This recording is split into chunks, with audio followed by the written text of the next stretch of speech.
Take two. My first take was half a page without recording. Can you imagine that I did not push recording? And if my Mac hadn't turned off, if the screen hadn't gone blank, I wouldn't even know that that's what happened. And so I'm lucky. So I've done some erasing on here. And so this is 16.3, the fundamental theorem for line integrals. And so anyway, so we're gonna give it a try. We're gonna give it a check out. I'm having a little bit of hard time because I had to set up the computer myself, and so tomorrow I'll have my tech expert here, and so I've got some stuff upside down. So I'm gonna try as hard as I can to keep everything in the screen, but some things are upside down to me, but I did check it, and it's not upside down to you. Okay, so remember that the gradient of f is equal to the partial of, it's a vector, right? So it's the partial of x, the partial of y, and remember the gradient is a vector, and the gradient was our first vector field. The function f here is called the potential function, and is what that is called.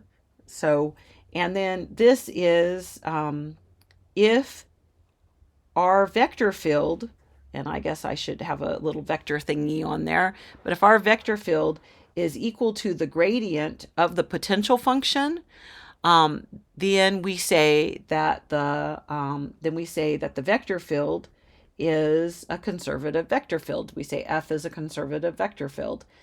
And so how do you find out if something is conservative? How do you test for that?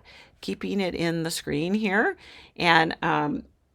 And so if this is our vector field, I'm not going to go and put all the vectors on there. I just was so tired. I couldn't get them typed on there, but I don't know. You might be in a future semester and I might have fixed that. And so, but if we call the I component P and we call the J component Q, then if you take the partial of P with respect to Y, and I know that you might say, did you have a typo there? Did you mean with respect to X? And because it's the I component and that's X, but it is really truly, it is with respect to Y. And the Q, the partial of Q with respect to X, if this is true, if these are equal, then F is conservative. Now I do have a typo on this one here, given, oh, I have more than one typo. This should have been, do you guys see this one? This should have been right here. Oh, I'm so sad. But if you're having this in a future semester, I bet I fixed this typo. So this is F. This should have been X, Y, Z. So letting the first component be P, the J component be Q, and the K component be R. Then all of these partials, if this is equal to that, so all these partials, you have to check them. And this would need to be, and here's another, this is the other typo. This should have been the partial. I'm not very good at drawing those. This is the partial, there we go, of X. That's what that should have been. Sorry about that. And if it's already that way on your paper, that means I fixed it. If you're this semester, and I called myself, hey, you got some bad typos here. I'll make a note there again. And so this has to be true, this has to be true, this has to be true.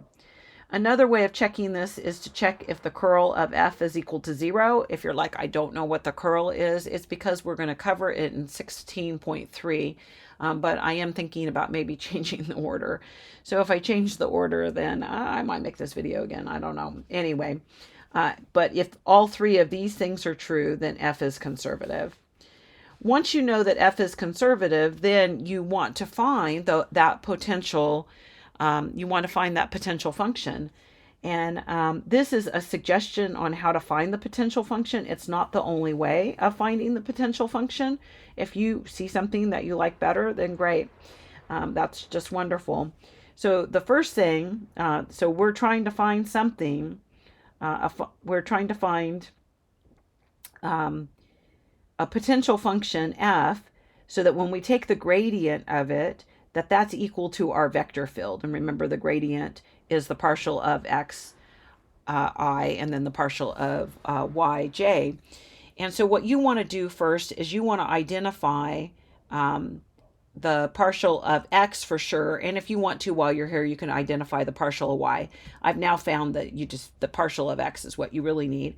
The second thing that you want to do is you want to let your potential function, this is you're trying to figure out what the potential function would be. You want to let it equal to the integral of the partial of x dx.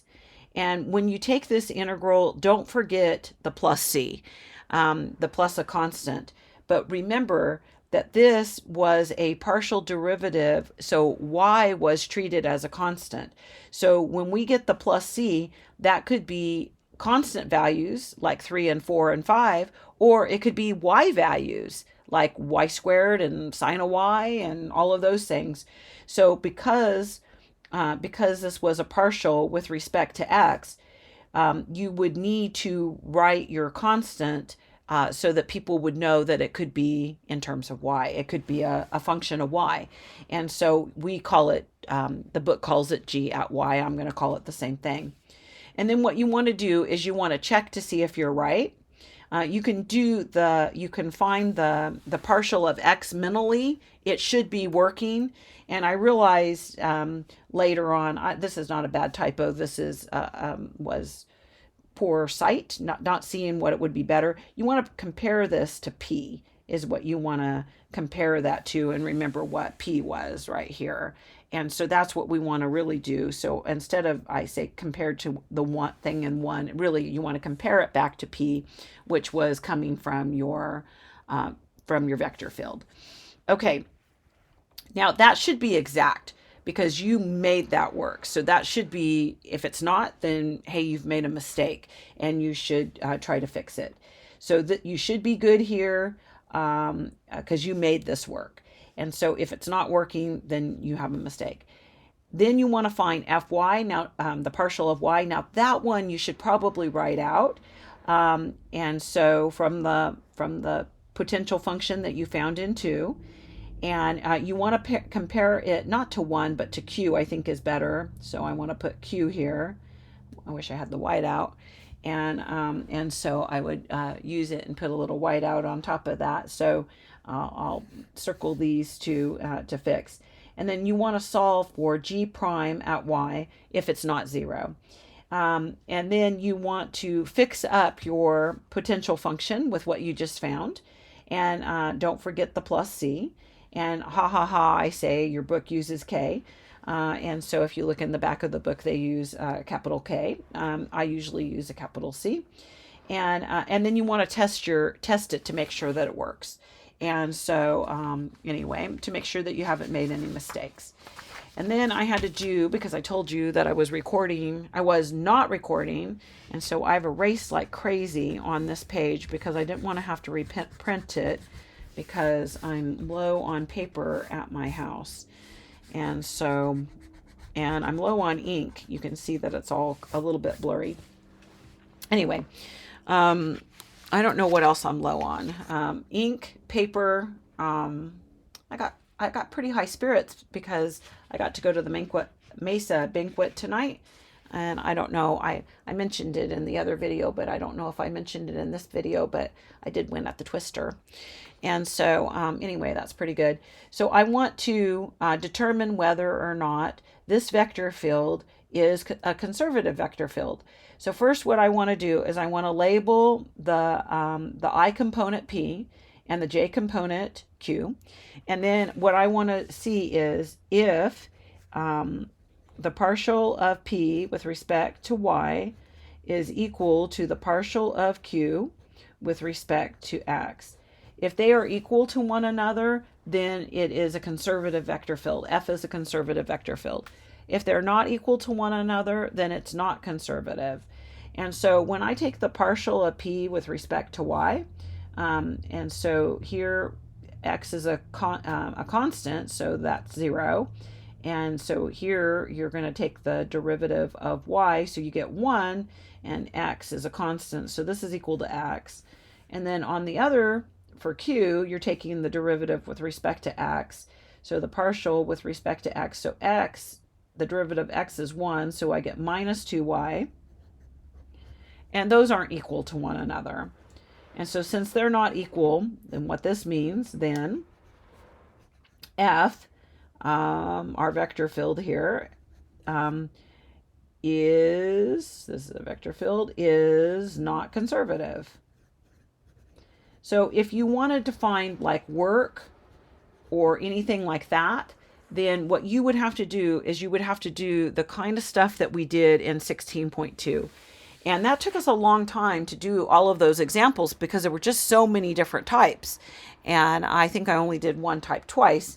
And so, but we're about to find out that if it is a conservative vector field, it's a heck of a lot easier than what we did in 16.2. It's less work anyway.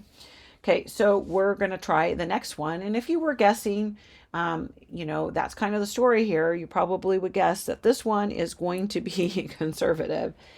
So if, so I'm going to label this as P, and I'm going to label that as Q, and the partial of P with respect to Y equals the partial of Q with respect to X.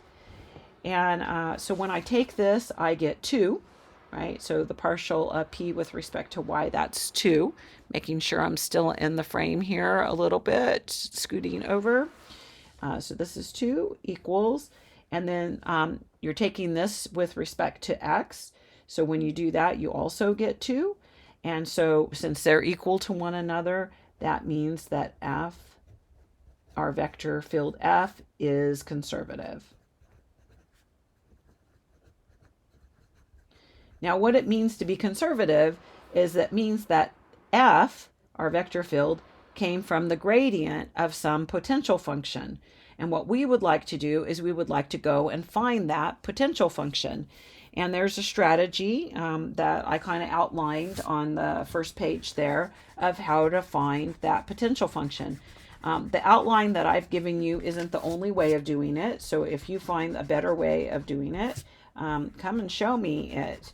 I think this is the way that the book shows, and a way that I saw a couple other people doing online. It works out pretty well. It's not too hard. It just takes a little bit of patience. And I'm sorry, there won't be a eraser on the next page because this is when I realized I did not push record. And so, oh my goodness, goodness gracious. Okay, so the first step is to identify the partial of X. So, and that's the same as P, is what it is. So that's 2y, if it's conservative, plus 1. So, hot diggity dog, I did that. You can also identify the partial of y, which is q, but I don't think that's necessary. Actually, I wrote it, I know, but, and then we want to say what our potential function is equal to, and we're going to let it be that we're going to start off with the integral of the partial of x dx. And so this is the integral of 2y plus 1 dx.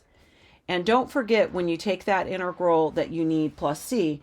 And because this was a partial derivative with respect to x, that means that y was a constant, right? And so when you give your plus c, you want it to it could be a constant like 2 or 3, some number like that, or it could be a constant like y squared or sine of y, because remember y was a constant. So when I take the antiderivative here, I'm going to get 2xy plus, and then the antiderivative of 1 is x, and then I need my constant, but I want everyone to know that it could be a function of y. And you can call it any function. Your book uses g because they're already using f and capital F all over the place, and so I'll just use g just like them. And then what you want to do is test it. Now you can mentally test it or you can write it out. And the reason I'm writing it out is so that you know for sure that I'm testing it. So that's the next step, is you want to test your potential function. So we said this is our potential function. And so when I find the partial of x, I get the partial of x. So I'm taking that here. I get 2y plus 1. And then when you take the derivative of something that is either a constant with numbers or a constant with y, you get 0. And so this should match, this should be exactly p, is what it should be. So I say compared to p, this should match. This should match p. And if it doesn't match p, you've made a mistake. And then the next thing I want to do, and this is the one that I'm just hoping will match. And so I want to do the partial with y. So when I do that, so this is my potential function here, right? And I'm going to take the partial of y. So here I'm going to get 2x. That is a constant, so I get 0. And then I'm going to get g prime there at y. And so now I want to compare that to q.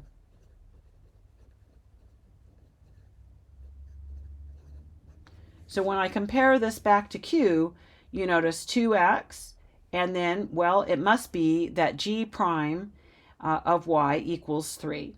And so I'm going to solve that. So that's what I was saying about fixing it. So I'm not just, I don't have it exact here. And so now this is when I'm gonna modify my potential function a little bit. So what I know is that g prime of y equals 3. So that means that g of y equals the integral of 3 dy.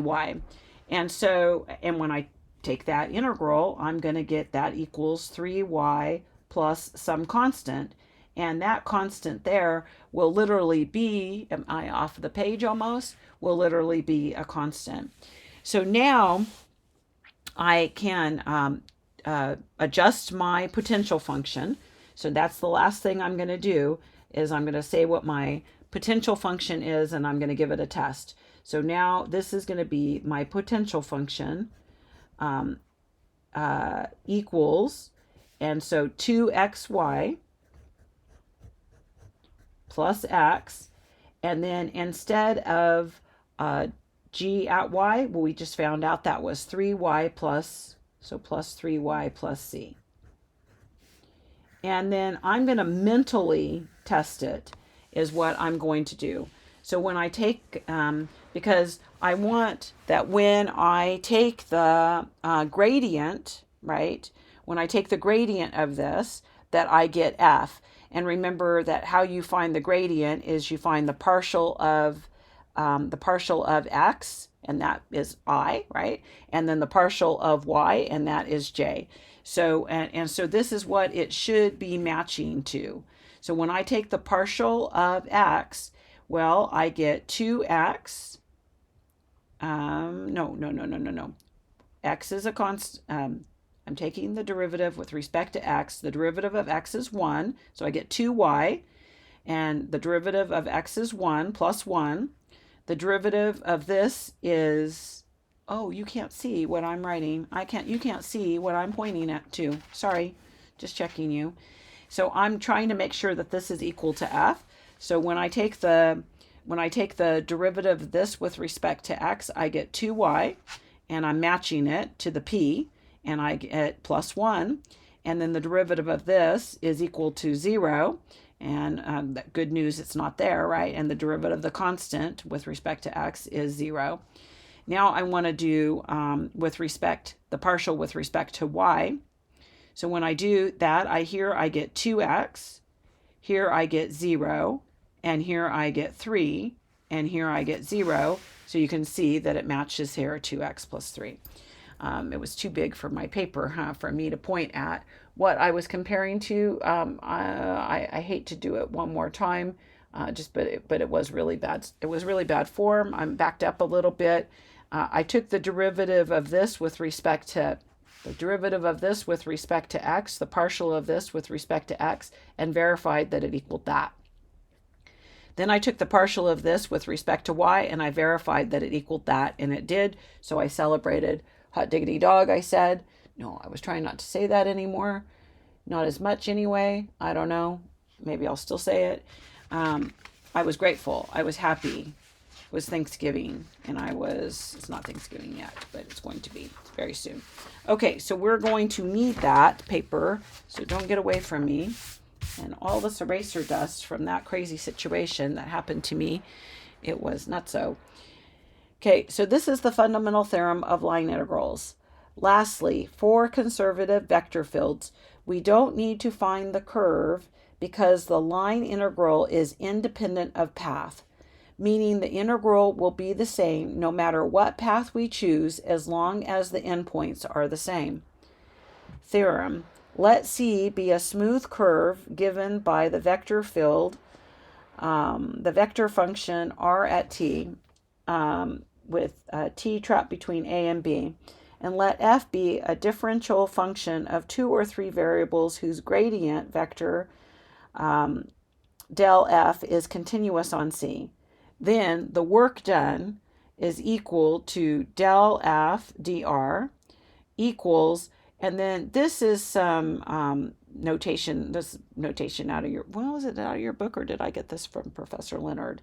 F at RB minus, this is our potential function at our point B, and this is our minus our potential function at our point A. We don't even have to integrate, is what's going to be so lovely about this. So here we are. It says find the work done, and this is that same one from, notice this is example 2. So we already know this is a conservative vector field, and the other thing we already know is that we already know the potential function here. And I found that in all this in example 2. So from example 2, I found, you found, we found, together it was found. What, Susie? What are you doing? You want to come up here and do some math with us? So this was our potential function. So if we want to find our work here, then what the fundamental theorem of line integrals says is that what we need to do is we need to find this. And I wasn't used to this notation, and we just need to do this side over here minus this. And I just want to show you what this is just saying. This is just saying to evaluate in our potential function. This is just really, I just want to look at point B minus, and then here I want to put in point A, where you're always going to go from A to B is what you're going to be doing. So if I go from A to B, so it does matter what direction there I'm going, but as long as, it's just, it doesn't matter what path I take. It's independent of path, but I have to have where did you start? Where did you end? And so that's kind of the deal. So we're going to be, our point B here was negative 1, 1. So we're going to be plugging that into our potential function. And so, and this is going to give us our work. I'm going to try to give myself enough room. So here x, and this is y. So this is 2 times x, which is negative 1, times y, which is 1, plus x, which is negative 1, plus 3 times y, which is 1, plus c. And you know what's going to happen with that plus c. Yeah, pull it down. I got to pull it down. I'm going the wrong way. Okay. And so you know what's going to happen with that plus c, right? You see that coming. And so next time I will be too lazy to write the plus c. And then my point A was 0, 0. So x is 0, y is 0. So subtract. And then when you put in here 2 times 0, that's 0, plus 0, plus 3 times 0, plus c. So this is all zeros plus c. And see what's going to happen with the c minus c. So the c's are going to be gone. And when you do this little bit of arithmetic right here, you get 0. And we've talked about it before. Work can be zero, work can be negative, work can be positive. And I think I gave you guys an example before already of like the standard one is a satellite that's staying in orbit without needing to consume any propellant as it goes around the Earth. It does not lose much speed, just a little bit of speed from just a tiny amount of speed from the drag, and if it's in lower or orbit anyway. And so work would be zero. Okay, so we did a lovely job on that. Next page, here we go. And example 4, trying to get it in the thing. Yeah, I know, I didn't, I should have tech experts around me all the time. They should never be allowed to leave the house or have jobs or friends or anything. But so I got everything upside down, but it was recording the correct way. So that I checked that. Oh man, I'll be so sad if it's not. Okay, so example 4, find the work done, and they've given us this vector field. And so on this vector field, and then they gave us along this curve, and from t is 0 to 1. So this is our remember how it was a pointer, right? So for all these values of t between 0 and 1, this is a vector, and it's pointing to the curve, so it's pointing, the endpoints are the curve. So that's what you get as you kind of go along. So first, I want to see if it is a conservative vector.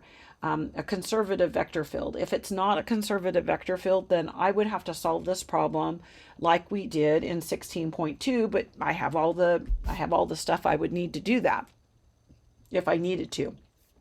And so to show it's a conservative vector field, you want to identify this as P and this as Q. And then what you want to do is you want to show that the partial of P with respect to Y is equal to the partial of Q with respect to X. And so when I take that partial here with respect to Y, so Y is up there in the exponent, so X is a constant, so it's just holding still. And the derivative there, so chain rule a little bit, so that's 2 times e to the 2y. And so that's the derivative there. And then now with respect to x, so the e to the 2y is a constant, so it's just going to hold still, and the derivative there is 2x. So 2x e to the 2y. And so, yeah, it is conservative.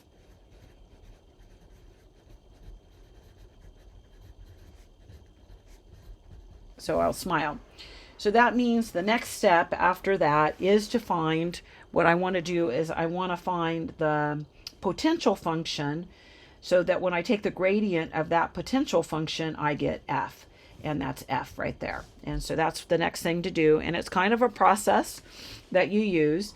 The first thing that you do is you identify the partial with respect to x, which is the same as p. But I'm calling it the partial up with respect to x because remember when you took a gradient del f, that's what you got. You got del f here was equal to this I plus this j, and I want that to be equal to this is what I'm wanting, right? So I'm wanting to, now that I know it's conservative, I want to call it the partial of f. And then the second step is I want to say that my potential function is equal to the integral of that partial x e to the 2y dx. And when I take that integral, I know that it doesn't have bounds, I'm gonna have plus a constant, and that constant is a function, could be a function of y. And so so I'm taking the the antiderivative with respect to x. So 2y is just a constant. So this is just going to be x squared over 2 multiplied by e to the 2y, and then plus my constant, which we use that notation g at y, so that we can tell people that, hey, it could be y's. And so what we want to do in our third step is we want to check it, and you can mentally check it, or you can write out what you're checking. And so I want to check that the partial. So when I take the when I'm finding the pieces to find my gradient of my potential function, I want to make sure that I have the same pieces that are going to match P and Q that we had before. So we just made this work, so it should work. And so it's a good idea to check things just to make sure you got them going. So this is 2x over 2 e to the 2y. And then this is, so when I take the derivative, and that is a constant when I'm taking the derivative with respect to x. And so that's equal to 0. So the 2's cancel out, and I get here x e to the 2y, which is should be the same as p, right? And so should equal p, and it does. And if it didn't, I would say, wait a minute, I've made a mistake. That's what I would say. Now, I'm just hopeful that I'll have, when I take the partial with respect to y, then this is going to be my last piece to get it going. So this is, again, my potential. This is what I'm taking the derivative with respect to y of. So x squared over 2 is a constant times, and then this derivative with respect to y is 2 e to the 2y, and then plus g prime at y, because that has y's, right? And I'm taking the derivative with respect to y. So the 2's cancel out here, and I notice when I compare this to q, am I still on the screen? I'm going to compare to q, compare to q, and I hope I'm writing this where you can see it. Compared to q, I notice that, oh, it's perfect. Well, that's wonderful. And so what that means is that g prime at y equals 0. And that means that g at y equals a constant, right? Because if you take the derivative of a constant, you get 0. And so that equals a constant. You can call it c, or you could call it k. So that means that my potential function, and so this is the last part, and I might test it again, is equal to, so, and this is what I was looking for, x squared over 2 e to the 2y, I think I'm going to have some ice cream after this, plus c. That's my potential function. And I would like to just make sure that when I do the gradient of this potential function, that it's equal to f, exactly equal to f. So when I take the partial with respect to x, I get x e to the 2y, right? And when I take the partial with respect to y, I get x squared e to the 2y. So I've kind of already checked that, and when I take the derivative of c with respect to x and with respect to y, I get 0. So that's good. So hot diggity dog there. Now here is the last part. We're going to use our fundamental theorem of line integrals. So this is our work, because that's what they are asking us to find. Find the work is what they were asking us to do. So the work here, man, my house is cold. Remember, this is the same as our f, is equal to, and then this. And my little notation for myself is I say this is point B minus point, so that's my notation. Probably people, well, I turned the comments off so I don't have to hear anything about my cheesiness, but I like that a little bit better. So now I got to find those points, and what I was given instead of the points, right? Instead of from here to here, is I was given this vector that points to all of the points on the curve. Well, what is the first vector? So when t is 0, so when t is equal to 0, so when t is equal to 0, I have this vector. Have I got it where you can see it? R at 0, and it equals 0 to the third minus 2 times 0. So I'm just plugging in there, comma, is it really to the third again? Okay, 0 to the third. There we go. And so that's the vector 0, 0. And so it's pointing to the point 0, 0. And then when I let t equals 1, then r at 1, so I'm just using this function up here is what I'm using, right? And this is going to point, this is the vector, so I'm getting 1 to the third minus 2 times 1, and then 1 to the third. And so this is, and I hope I'm writing so you can see it, is the vector, and it's negative 1, 1. And so this vector is pointing to the point negative 1, 1, right? Do you guys remember those? It was a long time ago that we did them. I think they were called space curves, I think is what they called them. And you had the vector, and your vector just pointed. And so we wanted, well, where did it start and where did it end on its pointing to the curve? And so this is where it started here. So this is A, and this is B. And so we're going to be putting in, now we had our potential function. Oh my gosh, I'm just all over the place. I'm sorry, I'm making myself dizzy. And so we want to put in our potential function. Not high enough. Can I do it? Can both of them be in there? I don't know. And it's upside down to me. And so, okay, on this screen, it's, oh my gosh. Okay. So we have all this information. So we know here that we want the point, I'm going to write it right above. Negative 1, 1 is what I'm putting in here. Because I want to, because it's the point B minus the point A, right? And so we were going from here to here. And so let's see here. X is negative 1, so I'm putting that in my potential function. And remember, my potential function was negative 1 squared, x squared over 2, e to the 2y, well, 2 times 1, plus c, and I said I was never going to write that again, and there I am writing it. And then here I want to put in the ordered pair 0, 0, so x is 0, y is 0. Hopefully you're able to see what I've got going. If you're not, I'm sorry. I'm really sorry about that. It's all upside down. It's all crazy. My tech guy, I need you, tech guy. I love you, tech guy. Okay, 0 squared over 2, e to the, well, that's 0. So why am I even writing the other? E to the 0 plus c, which I said I was never going to write again.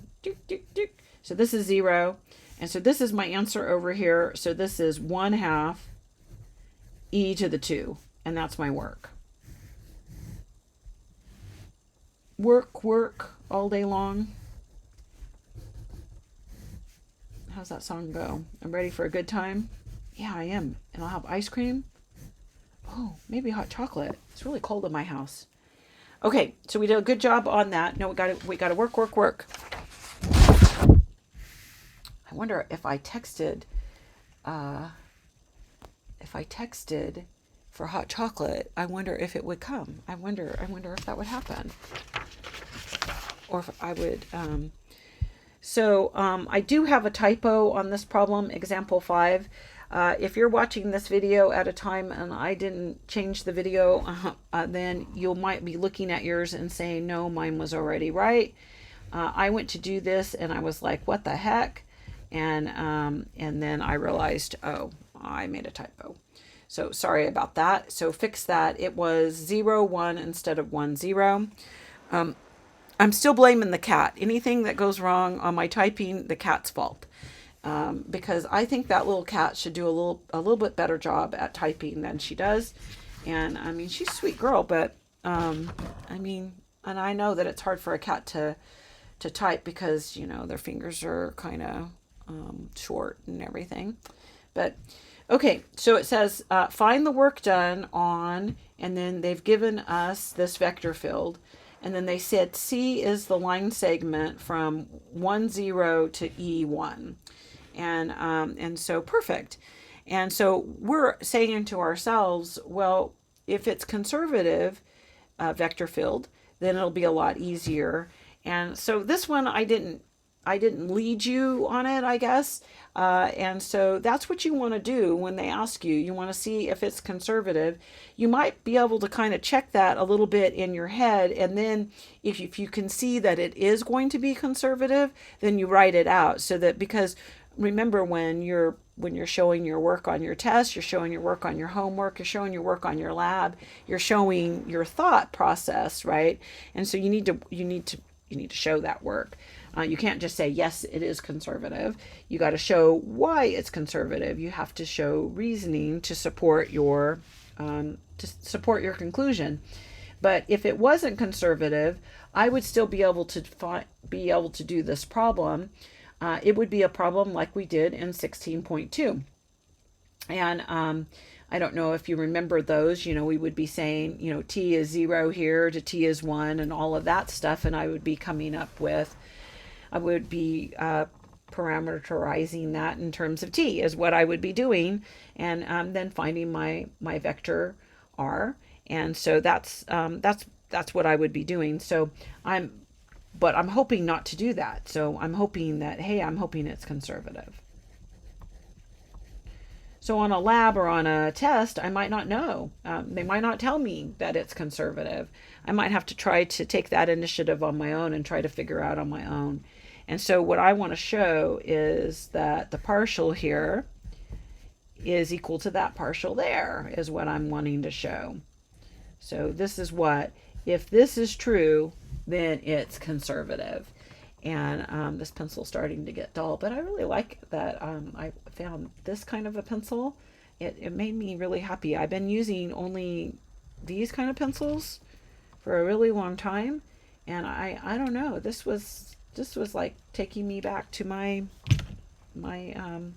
happy days. So when I take the derivative here with respect to y, that's a constant, it's gone. And so this is going to be 1 over x is a constant, and the derivative of y is 1. So this is equal to 1 over x. And then y is a constant, because I'm taking the partial with respect to x. And the derivative of the natural log of x is 1 over x. And so I'm like, oh, yep, hot diggity dog, conservative. I guess I put conservative there, question mark. And so now I'll say yes.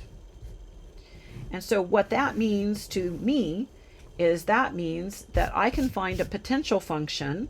I can find a potential function such that there I used to know a short way of writing such that, and that's fallen out of my head. I hope I can get it back in my head at some point. This f right here that we have right there equals the gradient of that potential function. So that's what I'm trying to find. So the first thing you want to do in order to find that is you want to identify because the gradient has the partial derivative with respect to x in it. So you want to identify that. And so that is the same as p, which is x squared plus y over x. And then you want to take and let your potential function equal the integral of that x squared plus y over x dx. So when I take the antiderivative here, I get I get x to the third over 3. When I take the antiderivative here, so I'm going to write that down, x to the third over 3. When I take the antiderivative here, remember y is a constant, so it's just going to hold still. So there's y, my constant, holding still.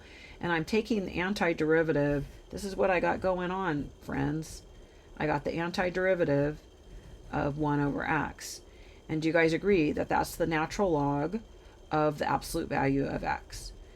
Now, I'm like, oh my gosh, if it has absolute value in it, what will happen? Don't let me forget my constant when I'm talking about this other situation. But let's remember where our x's are going from. And so our x's are going from 1 to e, and e is around 2.7, right? And so our x's on what we're looking at are positive. So I don't need the absolute value here. And so I'm going to rewrite this without absolute value. I'm going to get my plus c here. But I wanted to write the absolute value so that you would know that I should have been thinking about that. But the reason I don't have to worry about it is because my x's are positive. Which is, I guess, better than all my exes living in Texas, right? Okay, so now what we're going to do is we're going to test it. So that's step 3. I kind of like having it written again like that. I don't know, I'm kind of lazy. I don't know if I'll ever do that again, but it worked out good here. So I am taking the partial derivative of this because remember that our gradient, right? Our gradient is going to be supposed to equal this I plus this, right? So I'm just matching those partials is what I'm doing, making myself dizzy going up and back and forth too, and upside down. I don't know. I might have to have what would make a person undizzy after peppermint tea, ginger crackers. I don't know. I might have to have some ginger crackers after this. So I am on test it. Test it good. So this should work. And so when I do this, I get 3x to the second over 3. And when I take the derivative of that, I get plus y times 1 over x. And when I take the derivative of that, I get 0. And so this thing is equal to what we had. No surprise. This equals p, no surprise. So now I want to do the partial of y. I'm hoping it equals q. If it doesn't equal q, I'm going to fix it. So now I'm right here at my potential function. So this is only x's in it, and I'm taking partial with respect to y, so this is 0. So this is just the natural log of x, right? Because the derivative of y is 1, that's a constant, and then y prime plus y g at y, g prime at y. That's hard to say. And then remember, I'm going to compare to q in my function there. So I'm going to go compare that to q. So maybe I'll back up a little bit, just a tiny bit. So here I am comparing to q. So natural log of x, right, matches. So that means that g prime at y must be equal to y squared. So I get g prime at y equals y squared. And then I'm going to go in. No, wrong way. Oh, man, all that eraser dust. You guys are like, oh, man, you make a lot of boo-boos. Yes, I do. And I'm upside down and backwards. Okay, so this is, when I do this, I'm going to get g at y equals the integral of y squared dy. And that's equal to y cubed over 3 plus c. So now I want to write out my potential function. Am I going to have room, or am I going to be sad? Oh, well, luckily it's not going to be that bad because it was conservative, right? So once I find this potential function, It's all good news from there. So my potential function was x to the third over 3 plus y natural log of x plus g at y, which I found was y to the third over 3 plus c. And then I should verify that that works, right? And so maybe I'll back out again and verify that that works. I went a little too far. I really need that tech guy. He's a nice guy too. Okay, so when I take the partial with respect to x, here I get x squared, and here I get y over 1 over x. And then this is 0, and that is 0, and so this is matches p perfectly. Perfect. So now I want to make sure that this one, when I take the part, this is the partial with respect to y. So this is 0. This would just be natural log of y, and which I have there. And then this would be y to the second. That's perfect because the 3's would cancel. And this would be 0. So yay, yay, yay, it worked. So now I get to use it. So our work equals. Now what we said before about work is we called it F. And in your book, they always say del F here. So the gradient of F, the potential function F. And we got this vector F. But they're equal to one another, right? And so I can write either one. And so I'm good with either one there. And so this is equal to, and the good news is, according to the fundamental, and I had fundamental spelled wrong on there. That was something, another typo to fix, but I guess I didn't notice it to warn you about it, but you probably know it. But the fundamental theorem of line integrals says that this is just the potential function evaluated at the second point, point B, because you're going to go from A to B, minus point A. And this time they gave us those points. They had told us that point B was E1, and they had told us that point A was 1, 0. Yes, I had a typo. Remember, it wasn't 0, 1. That was a typo. It was 1, 0. Sorry about that.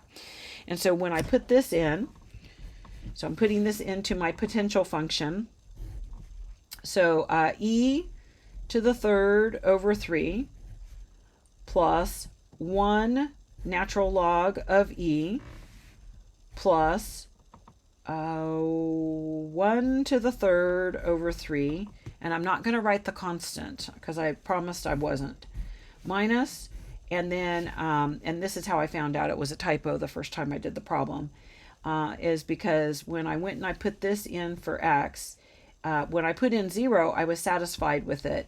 But when I tried to put in 0 for the natural log of 0 is undefined. And I was like, what the heck? How did that happen? What is going on? And then I realized, oh, you typed the problem wrong. So I'm going to have the natural log of 1, so it's not going to be so bad. So this is 1/3, because 1 to the third over 3, plus, and then y is 0. So 0 times the natural log of 1, which that's natural log of 1 is 0. So it's 0 times 0, so that's just 0. Plus, and then 0 to the third over 3. I'm not going to write the constant.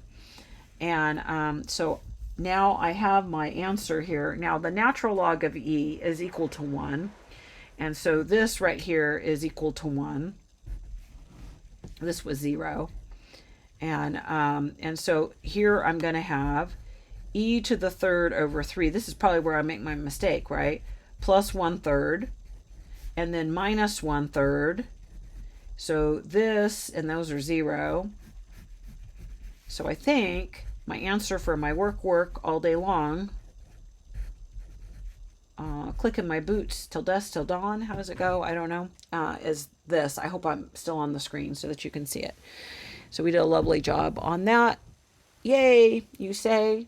How many more examples do you have? two.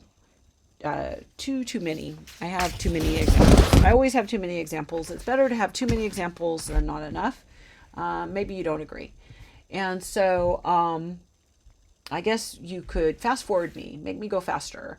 That's what I do sometimes with Professor Leonard. Don't tell him. I put him on 1.5 speed. Okay, so anyway, we need to show, it says find the work done, and this time we have 3 dimensions. So we have I, J, and K, and then we have this line segment from here to here. And so I kind of put it back up about showing it was, reminding you to show that it's conservative, but didn't have, that would have been the thing to do, right? Without being told. And in order to, and I'll admit that the book says to you, they tell you that these ones in three dimensions are conservative. And then in the next section, they give you those problems again, and they allow you to show using curl. If the curl of f is equal to 0, then it's conservative, and so they use curl. But if you go and you check it out, you'll notice that, well, it's actually the same. So I have 3 things to show. So I'm gonna just get to going. Stop talking. A little less talk and a lot more action is what I need here to get through this. Okay, so so we're gonna go partial of r dy equals partial of q dz. And you're going to see why the curl is easier than doing this, because just keeping it all straight. And so r, so here's r with respect to y, so that's 2z. If one of these is not true, then it's not conservative, and then you can be done. And then we want to do, so this one, so q with respect to z. So when we do with respect to z, this is a 2. That's a bad 2. And so this is 2z. And then that doesn't have any z's in it, so it's 0. So check. And it has to do all of them. And so it's not good enough to be true on one. It has to be true on all 3. So the next one to check is the partial r dx. I think that's might be the one I had a typo on. Partial p dz. So let's see here. Who's texting me? I hope that it's I hope it's someone bringing ice cream. Okay, so is there any x's there? No, so this is 0. And then p, is there any z's there? No, so this is 0. Great. It has to be true for all of them. So here we go. dq, so partial of q, and I have to admit that I'm trying to, I'm looking to make sure that I don't mess those up, because, well, I already made a typo on them. Okay, so here with respect to x, so that's going to be negative sine of y. And here with respect to y, and so when I take the derivative of cosine, I'm going to get negative sine of y. And so because all 3 of them are true, then I can say that it's conservative. So yes. Is it conservative? Yes. And then the next thing I want to do is I want to find my potential function. So that's the next thing for me to do, is to go find that potential function. And so it's kind of the same idea, but one more step when it's 3 dimensions. And so I want to start off by identifying the partial, which is p, which is cosine of y. And then the second step that I want to do is I want to let my potential function equal, and then the integral of this, just like we've been doing. So cosine of y dx. Got my train going.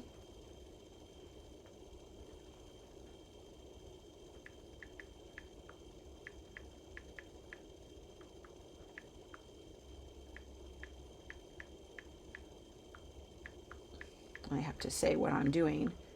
I'm making a video on conservative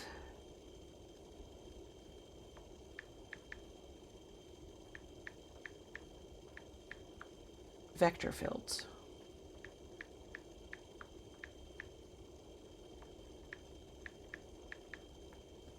And I'll turn it off so it doesn't disturb me anymore. Don't talk to me anymore. Okay, I hope that you already did this work right here. And so if you did, take the antiderivative of that with respect to x. That's going to be x cosine, because it's y, right? Cosine of y plus, and then a constant. And what we have been just saying is, well, that constant is y. Something could be a number or it could be a y, but think about it just real quick. This was the partial of x, so it could be a number and be a constant, it could be a y and be a constant, or it could be a what and be a constant. I hope you're saying z. It could be a z and be a constant. So I'm going to call this something like this. That was supposed to be a y. Some function of y, z. So it could just have y, it could have y and z, it could have z only, or it could be 0. And so we'll see what it is. So this is our first run at finding the potential function. So now what you want to do is you want to test it. So same story. When I test it, when I do this, right, this one I just made work. So it should still be working. So when I compare this to p, this should equal p. So when I take the derivative of this with respect to x, I get cosine of y. These have y and z in them only, and so it would be 0. And when I compare this to p, this matches p, and that's what was expected. And so hot diggity dog. So now I'm going to do with respect to y. So I'm going to put that just right here. So with respect to y. And I'm hoping that I get part of it, is what I'm hoping. And so x is a constant, and y is equal to the derivative of y is negative sine of y. I stuck the negative in front of the x there.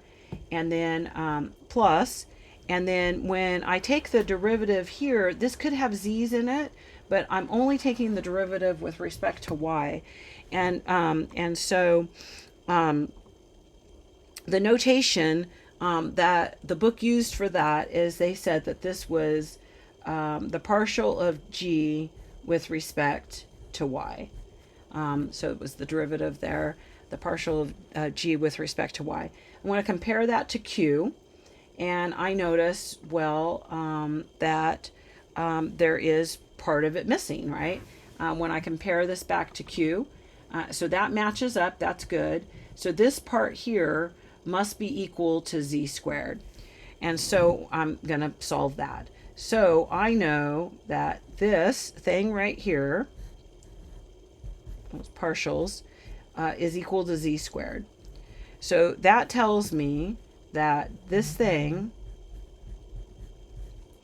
is equal to the integral of z squared dy. And I hope you're still on the screen. And so this thing, this is what I was hoping to find, right? And I'm hoping that it will be equal to this. And so do you guys agree that this is yz squared is what this is, plus a constant? Now that constant could be at this point, right? It could be a constant like a number, or it could be a constant like a z. And so I want to make sure that everyone knows that it could have z in it. And so I don't want to call it g again because I already called this g. And so it's some function of z, and you can call it whatever you want. And I'm just matching the notation that they used, that I've seen, and they call it h. So h at z. And then now we're going to be in business again. So I want to readjust my potential function here a little bit. And so I'm going to write that again. So now my potential function is looking like this because I just found some more pieces at it. It's looking like x cosine y plus, and then g at y right here. I have it g x. Oh, that's not x. That's y and z. I'm sorry. I was doing so well, hopefully. And then, so this is equal to this stuff here. So I'm going to put that there. And then I have to test it one more time. So I'm still in the test it phase, but I wanted to rewrite it so that you could see that, well, I got more pieces. So now what I'm having to test, so now I should have this working, and I should have that working, right? And I might test it again, or I might be too tired, and because I'm thinking there could be hot chocolate, I'm thinking ice cream. I don't know. I have it all going on. I might just go to bed. And so, okay, so, but I haven't tested the partial of z. And did I tell you guys that I compared that to q, or did you guys know that I compared that to q? Now I'm going to compare this to r. Okay, so first I got to take it. That has no z's in it. This has z's in it. So that's 2yz, and then plus h prime at z. And then I want to compare this, compare to r. And if it's perfect, great. If it's not perfect, I will try to fix it up a little bit. So when I compare it to, is it missing a piece? No, it's not. Oh my gosh, I'm so tired. I looked at this and I said 2yz. It's missing the k. Oh, it's a vector. That's a k. This has got a little hat on it. I don't know what I was thinking. I got so tired. Okay, so it's perfect, right? It's perfect. So what does that mean that, this is? If that's perfect, I hope you're screaming 0, and you're right. And so when this is equal to 0, then that means that this is equal to a constant, because that's what you would take the derivative of. So now, am I still where you can see me over here a little bit better? So now this is my potential function. I finally have it. I finally have nailed it down. I feel so proud. My potential function feels so proud. Your book uses K. I use C, because Mr. Moretti used C, and he was my teacher for 6C when I was at Bakersfield College. Okay, and so a really nice guy. Okay, top notch. And so now, what do I do now? I'm supposed to find the work all day long, right? And do I have room on the last page for finding the work? So I have on the last page, I have still room here, so I could have actually fit it there. But lastly, I'm going to use, this is where I have the typo. Do you see it? That's fundamental theorem of line integrals. So here is my potential function. I'm going to write it here just because I kind of made the outline. So I'm trying to fit in the outline. I don't know why. That's kind of crazy, but I didn't write as big as I thought I would. And so that's kind of that story. So if you're to find the work, because that's what we were supposed to find. So the work equals this of our little function here, dr, right? And that equals our potential function at our point, evaluated at our point B, minus our potential function evaluated at our point, I hope you can still see, A. And I'm just going to write right up here what the points they gave us are. They gave us 0, 0, 1, and they said that they were going to go to 2 pi 1. And so this is our point A, and that is our point B. And so we're going to be putting those in. Does it matter? And yes, it does.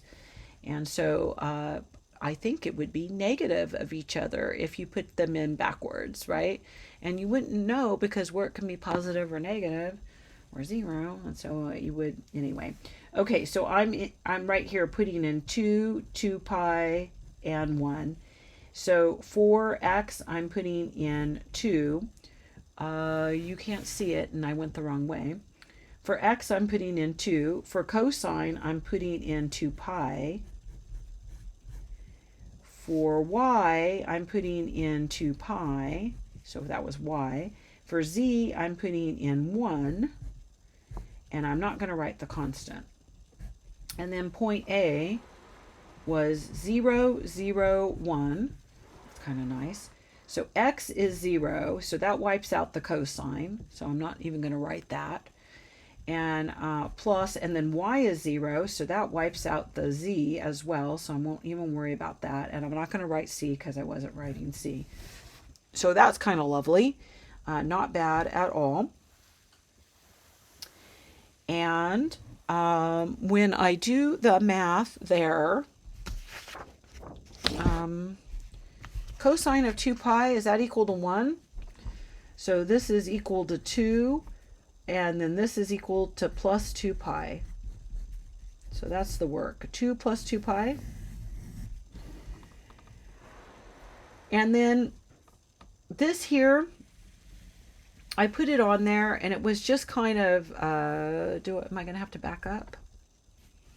A visual diagram of a conservative vector field versus a non-conservative vector field, and then the drawing of it. So if you drew the vector field and the drawing of this vector field here. And I really thought this guy did such an excellent job, and I was going to play him on my, right now, I was going to play him in class. It's like a 2-minute video of him talking about these two vector fields. You could obviously see by doing the math, the partial derivatives, show those partial derivatives are equal to one another to show this is conservative and show these are not conservative. That's easy to do, but he does a really good job explaining the physics of why you can look at this graph and that graph and know they're conservative and non-conservative way better than I would do. And this is that YouTube video. I can pull that YouTube video up. Oh, I don't know. Oh, low battery on my Mac. A power out. Power.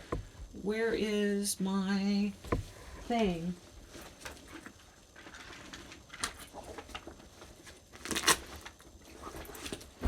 Hang on, baby, don't die. Okay, that one would be okay to unplug. It's upside down anyway. Don't die, baby. I gotcha. Okay. Oh my gosh, I forgot to plug in my Mac. That was really stupid. Anyway, check that guy out, and you'll love it. I'll show it in class. Anyway, because I can't show it on YouTube, because if I show it on YouTube, then they'll ban this video, which is crazy. I can't say anything controversial either. And so I think I've done a good job at not doing that, other than talking constantly about hot chocolate. Okay, I hope that you enjoyed this video, and I hope that you share it with your friends, and subscribe to my channel too. I'm just kidding. You don't have to do that. Okay, bye.